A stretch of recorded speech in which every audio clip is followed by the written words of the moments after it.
কেন্দ্রীয় শহীদ মিনারে আবারও গণজমায়েতের ডাক, বৈষম্য বিরোধী ছাত্র আন্দোলনের। ৩১ ডিসেম্বর দেওয়া হবে জুলাই বিপ্লবের ঘোষণাপত্র।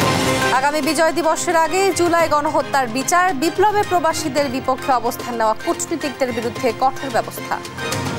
আইন উপদেষ্টা হিসেবে আমার প্রধানতম দায়িত্ব হচ্ছে এই গণহত্যার বিচার করা। রাজশাহীতে জুলাই অভ্যুত্থানে গুলিবিদ্ধ আরিফের নাম ব্যবহার করে পুলিশের মামলা বাণিজ্য, কিছুই জানেন না বাদী, সাক্ষী বুলেটে আহতরা। ময়মনসিংহে চুরি, ছিনতাইয়ের মোবাইল ফোন উদ্ধারে তৎপর এপিবিএন, প্রতি মাসে উদ্ধার শতাধিক সেট, বিকাশ প্রতারণায়ও ব্যবস্থা। চুয়াডাঙ্গায় আউশ ধান বীজের দাম বৃদ্ধির দাবি চুক্তিবদ্ধ চাষিদের, বিএডিসি ব্যবস্থা না নিলে সরবরাহ বন্ধের হুঁশিয়ারি। প্রতি কেজি মূল্য পড়েছে ৫৪ থেকে ৫৫ টাকা। এক মাস পরে এসে আমাদের রেট দিচ্ছে ৪৯ থেকে ৫০ টাকা। টাকা হচ্ছে ৫ মাস পর ৮ মাস পর বিআরডিসি শোধ করে, তাতে তো আমরা ক্ষতিগ্রস্ত। দিনের ভিতর যদি তারা রেট বৃদ্ধি না করে তাহলে আমাদের বীজ আমরা ফেরত নেব। এবং রাডার ফাঁকি দিতে সক্ষম যুদ্ধ বিমান বানিয়ে সামরিক সক্ষমতায় আধিপত্য জানান দিল চীন, শঙ্কায় ভারত ও যুক্তরাষ্ট্র। দেখছিলেন শিরোনাম সংবাদ সকালে, আপনাদের সঙ্গে আছি আমি তোয়া আফরোজ। এবার বিস্তারিত। আগামী ৩১ ডিসেম্বর কেন্দ্রীয় শহীদ মিনারে গণজমায়েতের ডাক দিয়েছে বৈষম্য বিরোধী ছাত্র আন্দোলন ও জাতীয় নাগরিক কমিটি। শনিবার সন্ধ্যার পর থেকে এই দুই সংগঠনের নেতাকর্মীরা সামাজিক যোগাযোগ মাধ্যম ফেসবুক পোস্টে এ তথ্য জানায়। এতে উল্লেখ করা হয়, ওই দিন বিকেল ৩টায় কেন্দ্রীয় শহীদ মিনার থেকে আনুষ্ঠানিকভাবে জুলাই বিপ্লবের ঘোষণাপত্র প্রকাশ করবে বৈষম্য বিরোধী ছাত্র আন্দোলন। সেই সঙ্গে রাষ্ট্র সংস্কার সহ বেশ কিছু বিষয়ে গুরুত্বপূর্ণ সিদ্ধান্ত আসতে পারে বলেও এসব পোস্টে ইঙ্গিত করা হয়।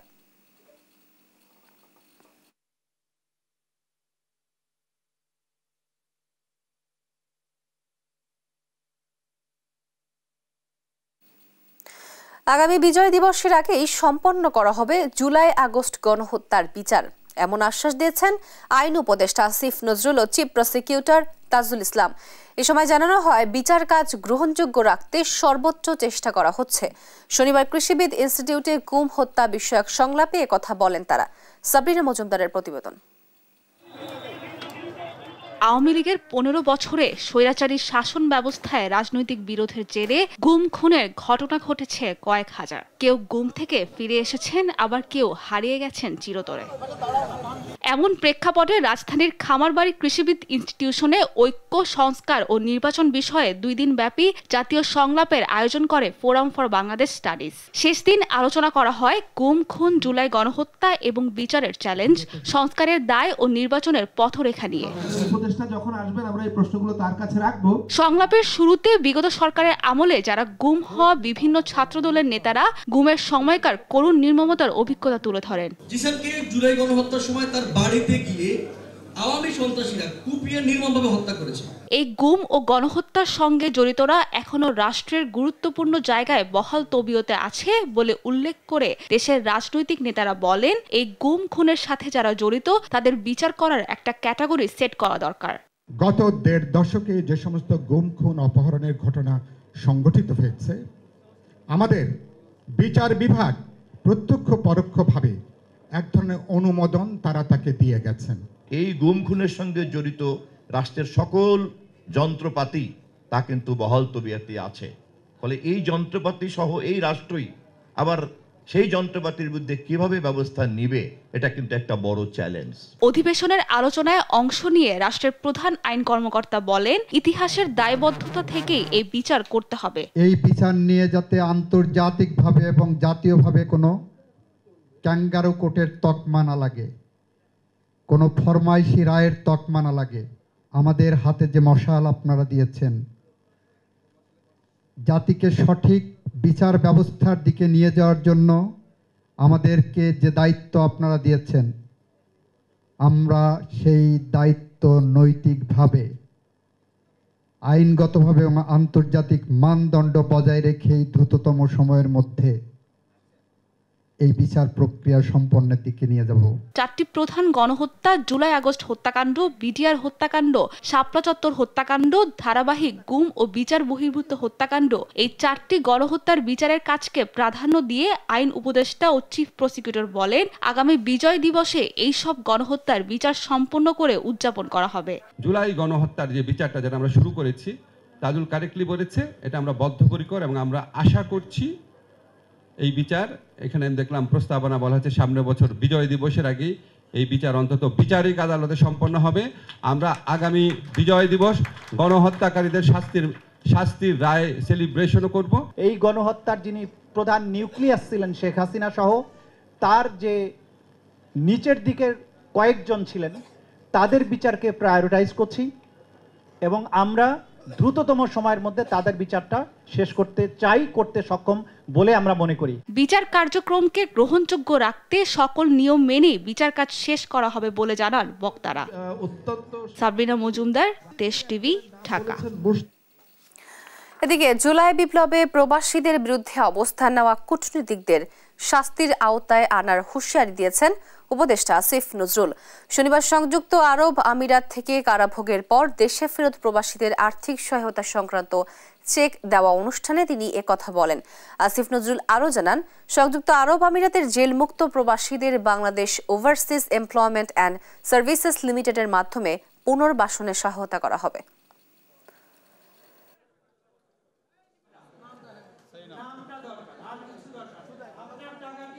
আজকে জাস্ট একটা প্রসেস শুরু করলাম 50,000 টাকা করে সবাইকে দেওয়া। আর আমরা আপনাদের বলেছি বয়েসেলের মাধ্যমে বিদেশে চাকরি দেওয়া তো ভাই আমাদের উপর ডিপেন্ড করে না, আমরা চেষ্টা করব। আপনাদের ডাটাবেস হচ্ছে বিদেশে যেই জায়গায় বয়েসেলের মাধ্যমে আমরা যেটা পাঠাই, যেটা সরকারিভাবে পাঠাই, সেখানে আপনাদেরকে আমরা সর্বাধিক অগ্রাধিকার দিব। আপনারা এমনি নিজেরাও একটু চেষ্টা করেন। আপনাদের মধ্যে অনেক দক্ষ মানব শক্তি আছেন, অনেকে আছেন কোনো একটা কাজে আপনাদের এক্সপার্টিজ আছে। আপনারা একটু নিজেরাও চেষ্টা করেন, সাথে সাথে যে এখানে কোথাও কর্মসংস্থানের সুযোগ আছে না এটা আপনারা চেষ্টা করেন, ব্যবসা সুযোগ আছে নাকি চেষ্টা করেন। আমরা তো চেষ্টা করবো, কিন্তু আপনারা কতদিন বসে থাকবেন, ঠিক না? তো আমরা আশা করি ইনশাআল্লাহ আমরা সবাই মিলে চেষ্টা করলে আমরা আপনাদের যে দুর্ভোগ আছে সেটা অনেকাংশে কমাতে পারবো। অন্তর্বর্তী সরকার ইচ্ছা করে নির্বাচন বিলম্বিত করছে, সাধারণ মানুষের মধ্যে এমন ধারণা তৈরি হচ্ছে বলে মন্তব্য করেন বিএনপি মহাসচিব মির্জা ফখরুল ইসলাম আলমগীর। জনজীবনের স্বস্তি ফেরাতে সরকার কোনো উদ্যোগই নিতে পারেনি বলে দাবি করেন তিনি। বলেন, দেশে অস্থিতিশীলতা নিয়ন্ত্রণে দরকার নির্বাচিত সরকার। বিস্তারিত সাইফুল রিপনের প্রতিবেদন। জাতীয় প্রেস ক্লাবে জাতীয় গণতান্ত্রিক পার্টির আয়োজনে আলোচনা সভায় অংশ নেন বিএনপি মহাসচিব মির্জা ফখরুল ইসলাম আলমগীর সহ বিভিন্ন রাজনৈতিক দলের নেতারা। দেশের ভেতরে বাইরে ষড়যন্ত্র মোকাবেলায় একটি নির্বাচিত সরকার জরুরি দাবি করে নির্বাচন আদায়ে রাজনৈতিক দলগুলোকে ঐক্যবদ্ধ থাকার আহ্বান জানান বক্তারা। আজকে বাংলাদেশের জনগণ ঐক্যবদ্ধভাবে এই পতিত স্বৈরাচারের ষড়যন্ত্র মোকাবেলা করে আগামী দিনে একটি নির্বাচন দেবে এবং এই নির্বাচন আদায় করবে, এটাই আজকে সকলের শপথ। জনগণের নির্বাচিত প্রতিনিধিত্বশীল সরকার কেবলমাত্র পারে সমস্ত বৈদেশিক ষড়যন্ত্র, আভ্যন্তরীণ ষড়যন্ত্রকে মোকাবিলা করতে। দেশে যে অস্থিতিশীলতা তৈরির অপচেষ্টা চলছে তা নির্বাচিত সরকার আসলে কমে আসবে দাবি করেন বিএনপি মহাসচিব মির্জা ফখরুল ইসলাম আলমগীর। অভিযোগ করেন, জনজীবনের স্বস্তি ফেরানোর উদ্যোগ না নিয়ে অন্তর্বর্তী সরকারের অনেকে রাজনীতিতে জড়িয়ে পড়ছেন।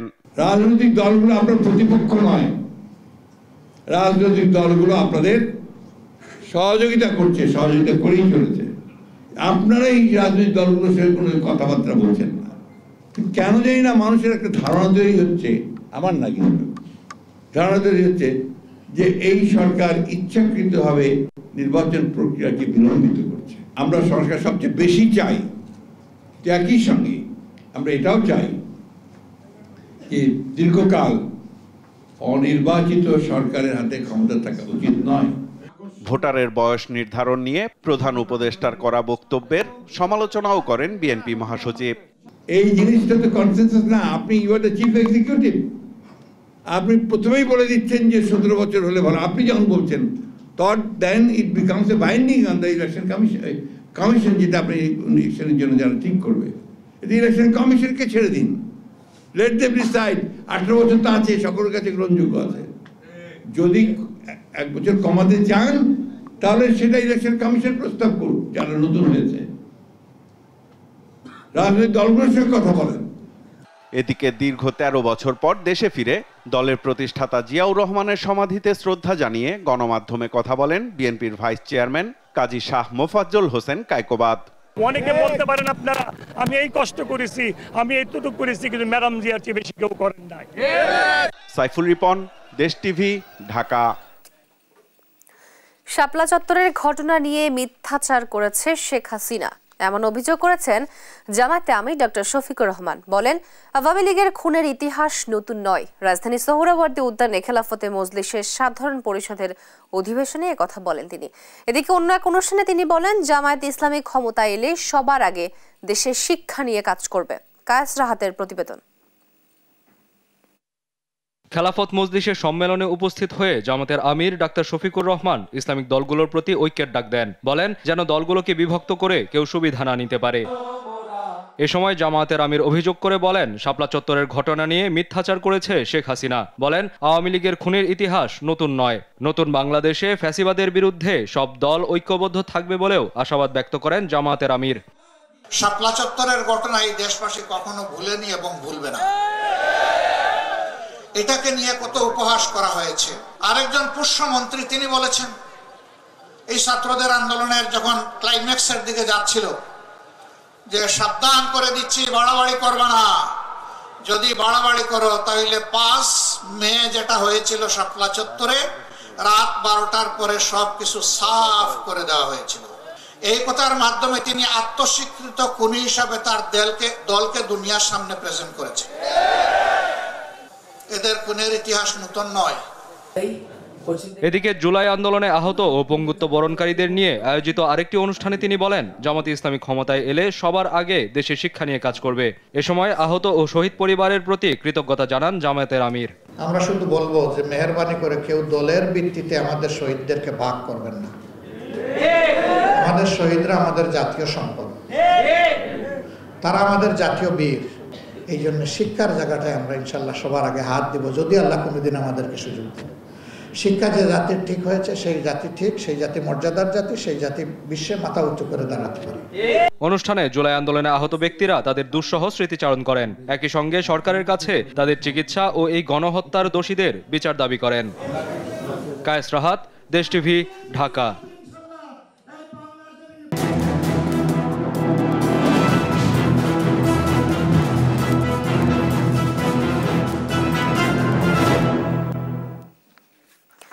রাজশাহীর গোদাগাড়িতে বৈষম্য বিরোধী আন্দোলনে পুলিশের গুলিতে আহত হয়েছিলেন আরিফ।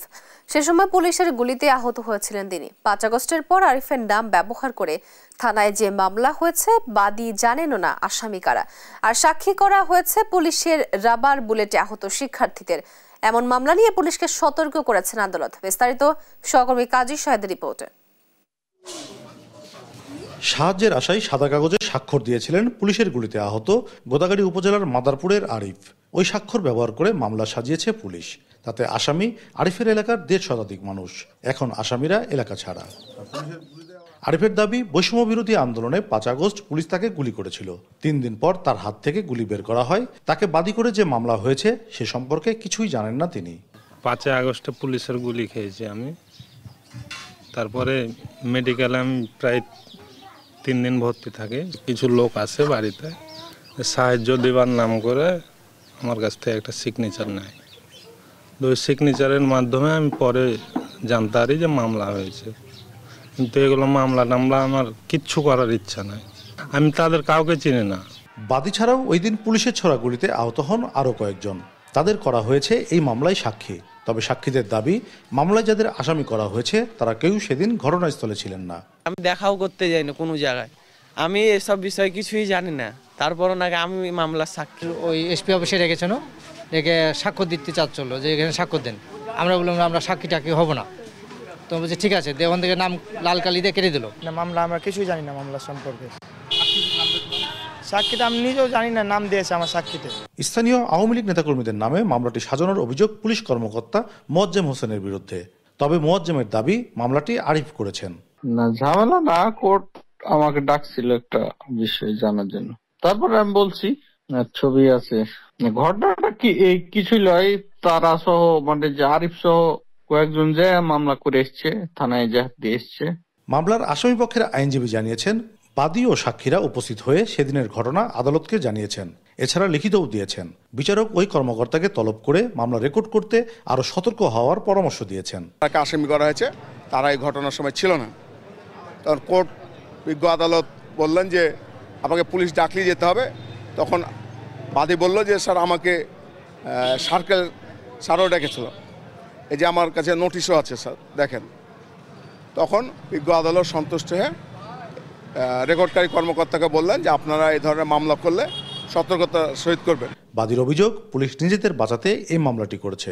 ঘটনার সময় আসামিরা কেউই ঘটনাস্থলে ছিলেন না। কাজী শাহেদ, দেশ টিভি, রাজশাহী। চাঁদপুরে জাহাজের 7 খুনের ঘটনায় দাবি পূরণের আশ্বাসে প্রায় 2 দিন পর ধর্মঘট প্রত্যাহার করেছেন নৌযান শ্রমিকরা। শনিবার রাতে তথ্য নিশ্চিত করেন বাংলাদেশ নৌযান শ্রমিক ফেডারেশন সভাপতি মোহাম্মদ শাহ আলম। তাদের দাবি পূরণের আশ্বাসে এই কর্মবিরতি স্থগিত করা হয়েছে বলে জানান তিনি। এর আগে গেল বৃহস্পতিবার মধ্যরাত থেকে চাঁদপুরের মেঘনা নদীতে জাহাজে 7 জনকে হত্যার ঘটনায় সুষ্ঠু তদন্ত ও বিচার সহ বিভিন্ন দাবিতে কর্মবিরতি শুরু করে বাংলাদেশ নৌযান শ্রমিক ফেডারেশন।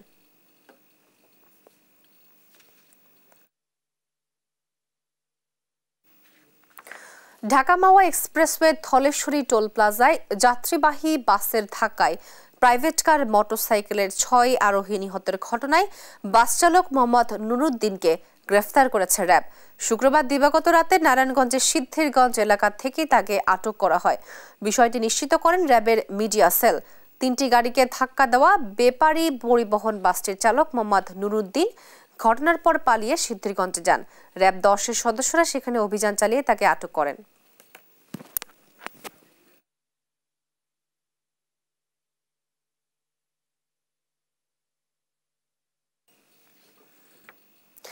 কুড়িগ্রামে কুয়াশা কম থাকলেও বেড়েছে শীতের তীব্রতা। এ বিষয়ে বিস্তারিত জানাতে সরাসরি যুক্ত হচ্ছেন সহকর্মী জুয়েল রানা। জুয়েল, আজ তাপমাত্রা কত আর তীব্র শীতে মানুষের ভোগান্তি কতটা বেড়েছে জানাবেন?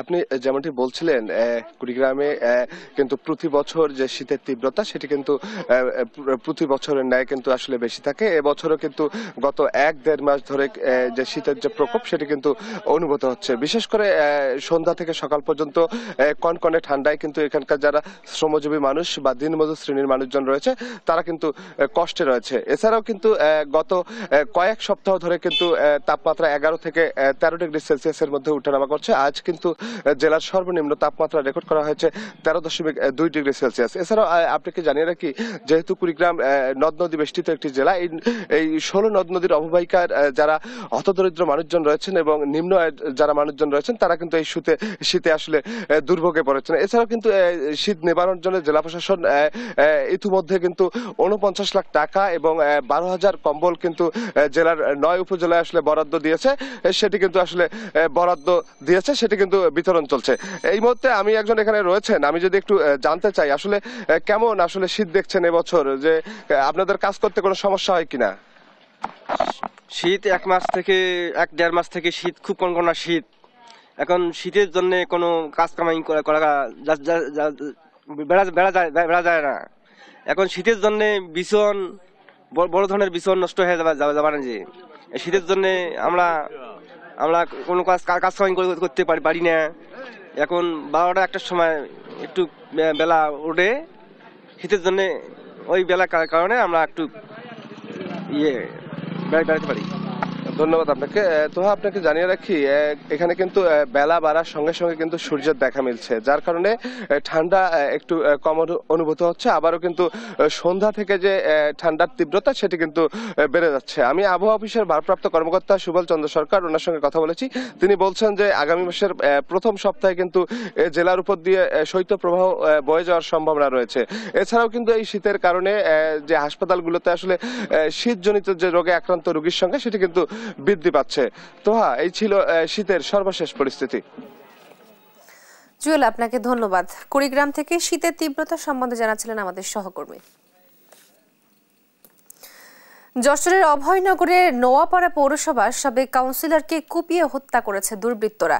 শনিবার রাত 10টার দিকে নোয়াপাড়ার আয়কর অফিসের পেছনের এক পরিত্যক্ত ঘর থেকে তাকে উদ্ধার করে স্থানীয়রা। পরে উপজেলা স্বাস্থ্য কমপ্লেক্সে নিয়ে গেলে কর্তব্যরত চিকিৎসক তাকে মৃত ঘোষণা করেন। নিহত জিয়াউদ্দিন পলাশ অভয়নগরের নোয়াপাড়া পৌরসভার ৪ নং ওয়ার্ডের সাবেক কাউন্সিলর এবং ওই ওয়ার্ড আওয়ামী লীগের সাধারণ সম্পাদক ছিলেন।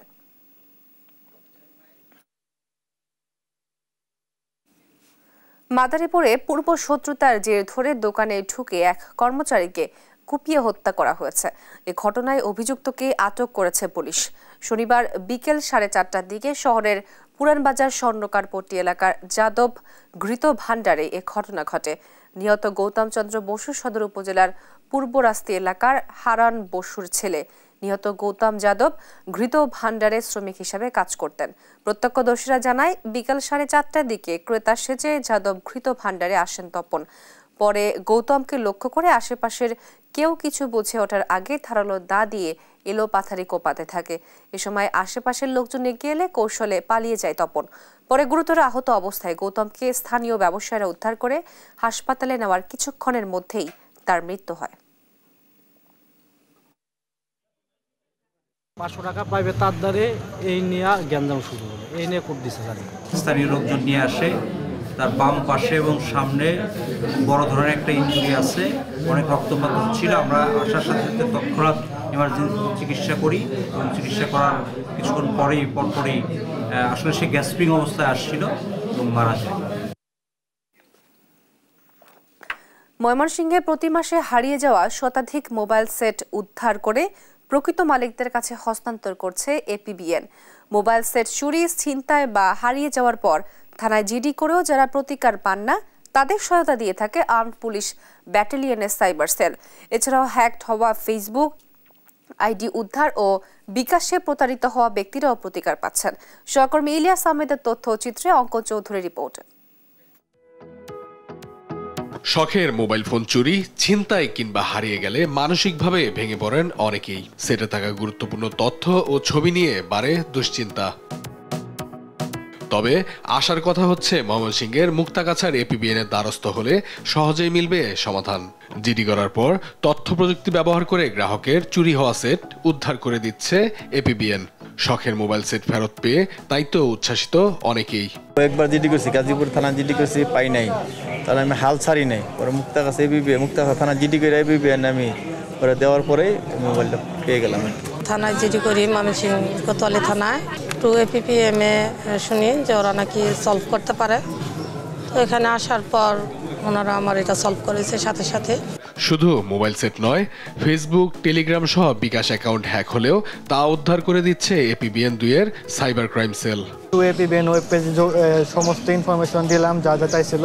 আমি এটা দিয়েছিলাম অক্টোবর 28 তারিখে ইনফরমেশনটা। পরে 7 দিন আগে আমাকে এক এসআই ফোন দিয়ে বললো যে আপনার ফোনটা এখান থেকে উদ্ধার করা হয়েছে। আন্দোলনের টাইমে তখন হারাইছিল ফোনটা। দেন আমি থানায় জিডি করি, জিডি করার 14 দিনের পরেই আমার ফোনটা ওনারা কল দিছে যে ফোনটা আপনার পাওয়া গেছে। 25 অক্টোবর 2024 সালে আমার ফোনটা হারিয়ে গেছিল বাস থেকে। 26 তারিখ আমার জিডি কপিটা এখানে জমা দেওয়া যায়। তো আজকে 2 মাস পরে আমি আমার ফোনটা আর কি ফিরে পাইছি। প্রতি মাসে গড়ে শতাধিক ফোন উদ্ধার করছে সংস্থাটি। সম্প্রতি ডিসেম্বর মাসে সারা দেশ থেকে উদ্ধার করা মোবাইল সেট প্রকৃত মালিকদের কাছে হস্তান্তর করা হয়। হারানো মোবাইল ফোন উদ্ধার করে প্রকৃত মালিককে ফেরত দিলাম। সাথে সাথে আমরা সাইবার ক্রাইমের বিশেষ করে ফেসবুক আইডি হ্যাক হয়েছে এরকম 5টি আইডিকে পাসওয়ার্ড উদ্ধার করে ফেরত দিলাম এবং তাছাড়া একটি টেলিগ্রাম আইডিও উদ্ধার করে দিয়েছি আমরা। এবং বিকাশে ভুলক্রমে চলে যাওয়া প্রায় কত টাকা, 38,000 টাকা, এটা আমরা অন্য অ্যাকাউন্টে ভুলক্রমে চলে গিয়েছিল, সেটাও আমরা উদ্ধার করে প্রকৃত মালিককে ফেরত দিলাম। ডিসেম্বর মাসে বিভিন্ন মডেলের নামি দামি ব্র্যান্ডের 101টি মোবাইল ফোন উদ্ধার করা হয়, যার বাজার মূল্য প্রায় 25 লাখ টাকা। নিউজ ডেস্ক, দেশ টিভি। চুয়াডাঙ্গায় চুক্তিবদ্ধ চাষিরা আউশ ধান বীজের দাম বৃদ্ধির দাবি জানিয়েছেন বিএডিসির কাছে। তারা জানান দাম বৃদ্ধি না হলে ধান বীজ সরবরাহ বন্ধ করা হবে এবং সরবরাহ করা সব বীজ ফেরত নেওয়া হবে। এ দাবিতে চুয়াডাঙ্গা বিএডিসি চত্বরে স্মারকলিপি পেশ করেছেন চুক্তিবদ্ধ চাষি ফোরাম। সহকর্মী খায়রুজ্জামান সেতু তথ্যচিত্রে আব্দুল্লাহ আল মারুফের রিপোর্ট। চুয়াডাঙ্গা বিএডিসি দীর্ঘদিন ধরে চাষিদের ন্যায্য মূল্যে ধান সংগ্রহ এবং তা থেকে ভালো মানের বীজ তৈরি করে বিভিন্ন জেলায় সরবরাহ করছে। তবে এইবার চাষিরা ন্যায্য মূল্যে ধান সংগ্রহ নিয়ে কিছুটা শঙ্কা প্রকাশ করে দাম বৃদ্ধির দাবি করেছে। এ কারণে 9 ডিসেম্বর চুয়াডাঙ্গা বিএডিসি চত্বরে চুক্তিবদ্ধ চাষি ফোরাম মানববন্ধন করেছে। এ সময় তারা জানান, বীজের দাম বাড়ানো না হলে বীজ সরবরাহ বন্ধ করা হবে। একই সঙ্গে বিএডিসিতে সরবরাহ করা সব ধান বীজ ফেরত নেওয়া হবে। দিনের ভিতর যদি তারা রেট বৃদ্ধি না করে তাহলে আমাদের বীজ আমরা ফেরত নেব। তারা জানান, খোলা বাজারের ধান আলাদাভাবে বীজ তৈরির জন্য উপযোগী করতে হয় না, তবে বিএডিসিতে যে ধান দেয়া হয় তা আলাদাভাবে বীজ তৈরির উপযোগী করতে হয়। আউশ মৌসুমে বিএডিসি যে দাম প্রস্তাব করেছে তা খোলা বাজারের দাম থেকেও কম। খোলা বাজারের দাম দিলেও চাষিরা ক্ষতির সম্মুখীন হবে। এছাড়া বিএডিসির ধানের টাকা বেশ কয়েক মাস পর পাওয়া যায়। ধানকে বিভিন্নভাবে প্রসেসিং করে আমরা যে বীজ এখানে দিয়েছি, যার প্রতি কেজি মূল্য পড়েছে 54 থেকে 55 টাকা, কিন্তু আজকে বিএডিসি 1 মাস পরে এসে আমাদের রেট দিচ্ছে 49 থেকে 50 টাকা। আমরা চাষি মানুষ স্যার, আপনাদের অনুরোধ করছি আমাদের বিএডিসির ধানের বীজ 60 থেকে 65 টাকা দাম দেওয়া হয়, না দিলে ধান আমরা দিতে পারবো না। আমরা 1500 টাকা বাজারে বেচতে পারলি আমাদের স্বয়ংসম্পূর্ণ আল্লাহ চালিয়ে নেবে। টাকা হচ্ছে 5 মাস পর 8 মাস পর বিএডিসি শোধ করে, তাতে তো আমরা ক্ষতিগ্রস্ত। এখন যে আমন উঠছে, আমন উৎপাদন করে বিএডিসি যে আমরা দেবো, কিভাবে দেবো? এ বিষয়ে ক্যামেরার সামনে কথা বলতে রাজি হয়নি বিএডিসির এই কর্মকর্তা। এখন চাষিরা অনেক কিছু বলতে পারে, আন্দোলন করতে পারে, স্ট্রাইক করে দিতে পারে, হ্যাঁ, অনেক সময় এমন গেলেও বাড়ছে, এটা ওদের ব্যাপার, কিন্তু আমার যা বলবে আমার কিছু না। ধানের দাম বৃদ্ধি করে বীজ সরবরাহের পথ সচল রাখতে কার্যকর ব্যবস্থা দেখতে চান কৃষকরা। নিউজ ডেস্ক, দেশ টিভি। ষষ্ঠ প্রজন্মের যুদ্ধ বিমান তৈরি করে আকাশ প্রতিরক্ষা ব্যবস্থায় ভেলকি দেখালো চীন। এ আবিষ্কারের সামরিক সক্ষমতায় মার্কিন আধিপত্যকেও ছাড়িয়ে গেল চীনের এই যুদ্ধ বিমান। এটির বিশেষত্ব রাডার ফাঁকি দিয়ে আকাশে উঠতে পারবে। বৃহস্পতিবার চীনের সিচুয়ান প্রদেশের আকাশে সফলভাবে উড্ডয়ন করে ষষ্ঠ প্রজন্মের বিমান। এতে প্রতিবেশী দেশ ভারত সহ মার্কিন আধিপত্য ঘিরেও দেখা দিয়েছে শঙ্কা। নাসরিন আক্তারের রিপোর্ট। একের পর এক সামরিক সক্ষমতার রেকর্ড ভাঙছে চীন। বিশ্ব মোড়ল যুক্তরাষ্ট্রকে বুড়ো আঙুল দেখিয়ে আকাশ নিরাপত্তা ব্যবস্থার শীর্ষে পৌঁছেছে দেশটি। এরই ধারাবাহিকতায় সম্প্রতি চীনের আকাশে উড়ে নতুন 2টি যুদ্ধ বিমান, যার অস্পষ্ট ছবি ছড়িয়ে পড়ে অনলাইনে, যাতে দেখা যায় একটি লেজবিহীন ফাইটার জেট সিচুয়ান প্রদেশের আকাশে চক্কর দেয়। নতুন জেটটির সাথে একটি J-20 ফাইটার বিমানও ছিল, যা টেস্ট ফ্লাইটের সময় চেজ প্লেন হিসেবে কাজ করে, যদিও আনুষ্ঠানিকভাবে ফ্লাইটটি সম্পর্কে কিছু নিশ্চিত করেনি বেইজিং। লেজবিহীন ডিজাইন, অত্যাধুনিক স্টিলথ প্রযুক্তি ও দূরপাল্লার ক্ষমতার কারণে অপ্রতিরোধ্য এ যুদ্ধ বিমান। রিপোর্ট অনুযায়ী চীনের ষষ্ঠ প্রজন্মের বিমানটির নাম দেওয়া হয়েছে হোয়াইট এম্পারর। এই বিমান যে কোনো দেশের রাডারকে ফাঁকি দিতে সক্ষম। এছাড়াও এটি পরবর্তী প্রজন্মের অ্যাভিওনিক সিস্টেমে সজ্জিত। একই সাথে চীনের ষষ্ঠ প্রজন্মের বিমানে ব্যবহার করা হয় কৃত্রিম বুদ্ধিমত্তা, যা প্রচুর ডেটা প্রসেস করতে সক্ষম। এতে যুদ্ধ পরিস্থিতিতে স্বয়ংক্রিয়ভাবে যে কোনো সিদ্ধান্ত নিতে পারে বিমানটি। তবে বিমানটি কি হিসেবে ব্যবহৃত হবে তা নিয়ে দেখা দিয়েছে দ্বিধা। অনেকেই বলছেন এটি JHX-X এর অধীনে একটি আঞ্চলিক বোমারু বিমান হিসেবে কাজ করতে পারে, যা চীনের আকাশ প্রতিরক্ষা ব্যবস্থা সম্প্রসারণ করবে। তবে অন্য বিশ্লেষকরা বলছেন এটি লেজবিহীন হওয়ায় ফাইটার বিমান হিসেবে বহুল ব্যবহৃত হবে। তবে সব জল্পনা কল্পনা ছাপিয়ে এ সময়ে কেন চীন উচ্চ সামরিক সক্ষমতার বিমান উড্ডয়ন করল তা নিয়ে উঠেছে প্রশ্ন। তাহলে কি বিশ্বের নতুন আধিপত্য বিস্তারের শোডাউন এটি? এ উড্ডয়ন ঠিক তখন হলো যখন যুক্তরাষ্ট্র ও তার মিত্ররা একই রকমভাবে আকাশ প্রতিরক্ষা ব্যবস্থাকে সুসংহত করতে খরচ করছে মিলিয়ন মিলিয়ন ডলার। একই সময়ে ইউরোপিয়ান গ্লোবাল কমব্যাট এয়ার প্রোগ্রামের আওতায় যুক্তরাজ্য, জাপান এবং ইতালি ষষ্ঠ প্রজন্মের যুদ্ধবিমান তৈরির কার্যক্রমে ব্যস্ত। তবে দেশটির এই সামরিক সক্ষমতা ইন্দো প্যাসিফিক অঞ্চলে চীনের আকাশ প্রতিরক্ষা ব্যবস্থাকে আরও অপ্রতিরোধ্য করে তুলবে বলে বিশ্বাস বিশ্লেষকদের। নাসরিন আক্তার, নিউজ ডেস্ক, দেশ টিভি। কাজাখস্তানে আজারবাইজান বিমান বিধ্বস্ত হওয়ার ঘটনায় ক্ষমা চেয়েছেন রাশিয়ার প্রেসিডেন্ট ভ্লাদিমির পুতিন। তবে তিনি এই ঘটনায় দোষ স্বীকার করেননি। এ নিয়ে শনিবার একটি বিবৃতি প্রকাশ করে ক্রেমলিন। বিবৃতিতে বলা হয়, পুতিন আজারবাইজানের প্রেসিডেন্ট ইলহাম আলিয়েভের সাথে ফোনে কথা বলেছেন। এতে আরও বলা হয়, পুতিন রাশিয়ার আকাশসীমায় ঘটে যাওয়া মর্মান্তিক ঘটনার জন্য ক্ষমাও চেয়েছেন। সেই সাথে নিহতদের পরিবারের প্রতি গভীর সমবেদনা জানিয়েছেন এবং আহতদের দ্রুত আরোগ্য কামনা করেছেন। এর আগে রুশ ক্ষেপণাস্ত্রে বিধ্বস্ত হয়েছে বিমানটি, এমনটাই দাবি করেছিল আজারবাইজানের সরকারপন্থী গণমাধ্যম। এমনকি বিমান বিধ্বস্তের ঘটনায় রাশিয়ার হাত আছে বলে প্রাথমিক দাবি করেছিল হোয়াইট হাউসের মুখপাত্র জন কির্বি।